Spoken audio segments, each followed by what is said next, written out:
मेरे प्यारे बच्चों, जैसा कि मैं आपको टॉपिक पढ़ाने जा रहा था बेटा, ट्रांसफॉर्मेशन ऑफ सेंटेंसेस, इसके अकॉर्डिंग मेरा अपना फर्स्ट टाइप था, उसको ध्यान से देखेंगे। फर्स्ट बेटा था अपना अफर्मेटिव, इसको एफर्मेटिव कहते हैं बेटा, एफर्मेटिव टू नेगेटिव, इसको नेगेटिव में कैसे चेंज करते हैं ध्यान से। एफर्मेटिव का मतलब होता है बेटा साधारण। क्या होता है इसका? साधारण। साधारण वाक्य को आपको निगेटिव यानी कि नकारात्मक में बदलना है। किसमें बदलना है बेटा? नकारात्मक में। नकारात्मक मतलब नहीं, नो। निगेटिव में बदलना है। किसमें बदलना है बेटा? निगेटिव में। ध्यान से देखिए और समझिए। सपोज दैट,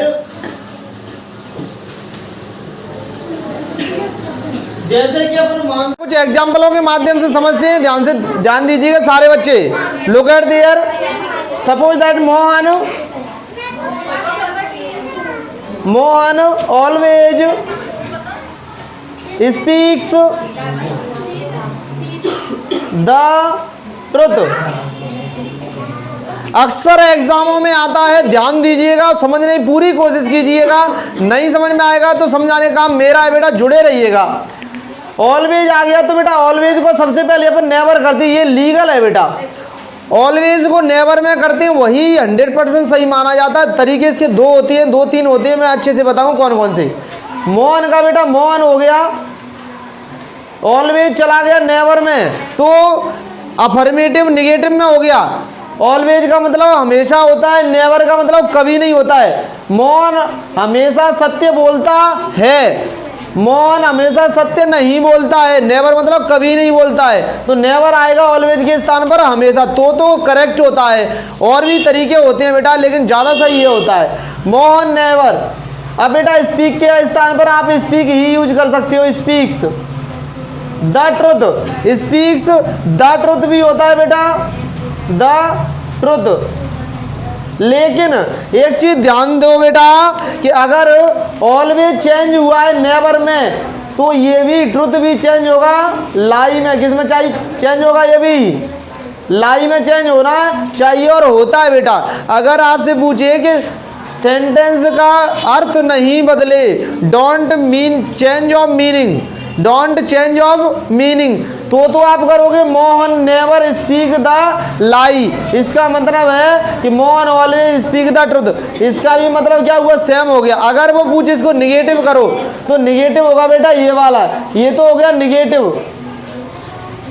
निगेटिव क्या हुआ? Mohan never speak the truth, ये तो निगेटिव हो गया। लेकिन साइड में अगर ये लिखा है विदाउट चेंज ऑफ मीनिंग,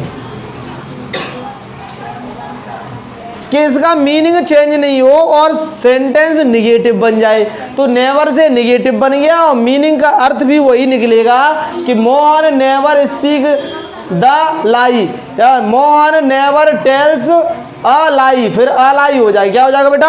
अ लाई। ये चेंज होगा जब ये पूछे विदाउट चेंज ऑफ मीनिंग। अगर ये पूछता है तभी ये करेंगे, अगर ये नहीं पूछता सिंपल कहता है तो बेटा ये होगा यहाँ से लेकर के यहाँ तक। ध्यान दीजिए, ये इसका करेक्ट होगा। इसका दूसरा तरीका और है निगेटिव करने का। अगर नहीं आ रहा तो दूसरे तरीके से क्या करेंगे वो भी देख लो बेटा। इसका होगा Mohan does not. Does not क्यों आया? क्योंकि बेटा ऑलवेज, नेवर, ऑफन इस प्रकार के वर्ड्स प्रेजेंट सिंपल में यूज होते हैं, इंडेफिनिट में यूज होती है, और इंडेफिनिट को निगेटिव करेंगे तो डज नॉट आएगा। तो मोहन डज नॉट, ऑलवेज का ऑलवेज रहेगा, स्पीक्स का स्पीक्स रहेगा, द ट्रुथ का द ट्रुथ हो गया बेटा। जैसा दिया है वैसा का वैसा ही हो गया। ये भी बेटा निगेटिव हो गया। क्या हो गया बेटा? निगेटिव। लेकिन आप ध्यान दीजिएगा कि अगर सामने वाला कोई भी एग्जामिनर आपसे सवाल पूछ रहा है, कर रहा है, ऑलवेज दे रहा है, तो डज नॉट वाला तो देगा नहीं वो आपको। डज नॉट ऑलवेज अगर हो रहा है तो नेवर में हमेशा चेंज होता है, तो करेक्ट बेटा ये माना जाएगा। Mohan never speak the truth.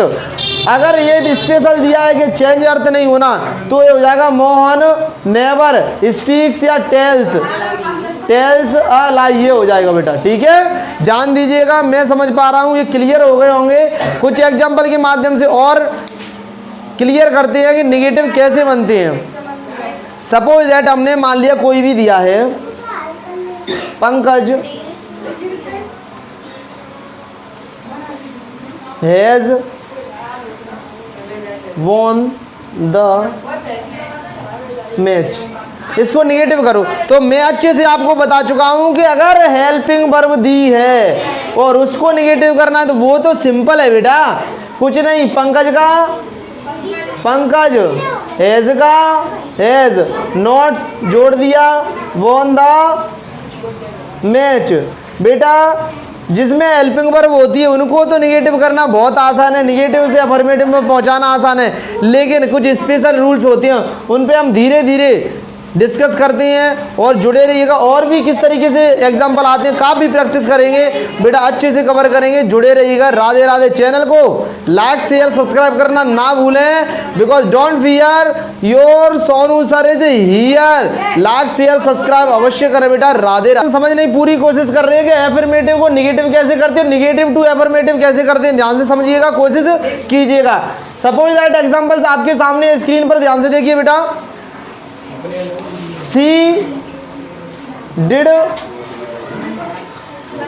her work।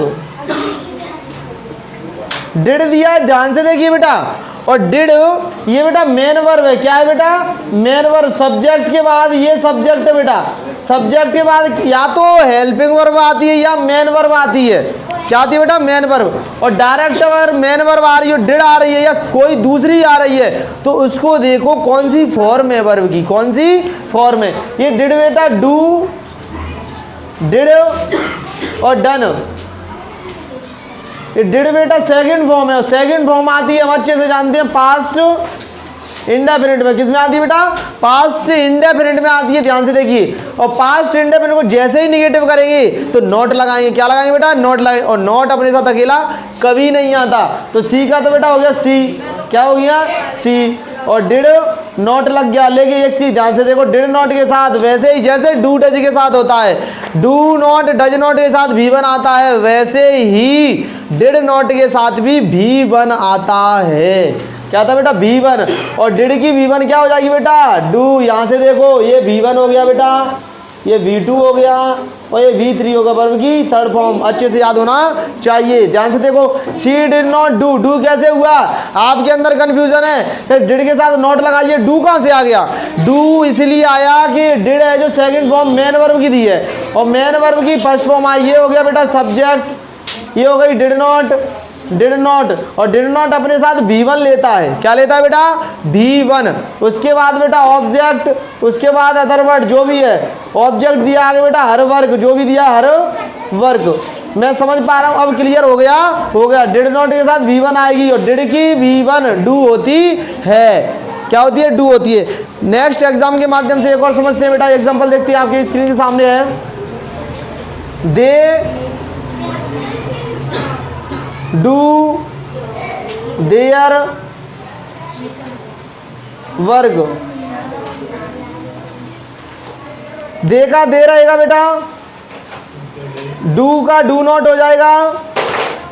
दे के अकॉर्डिंग डू नॉट लगाए बेटा, इस डू का डू नॉट नहीं हुआ, दे के अकॉर्डिंग डू नॉट लगाए, क्योंकि डू आती है बेटा मेन वर्ब की फर्स्ट फॉर्म आती है बेटा प्रेजेंट इंडेफिनिट में। किस में आती है?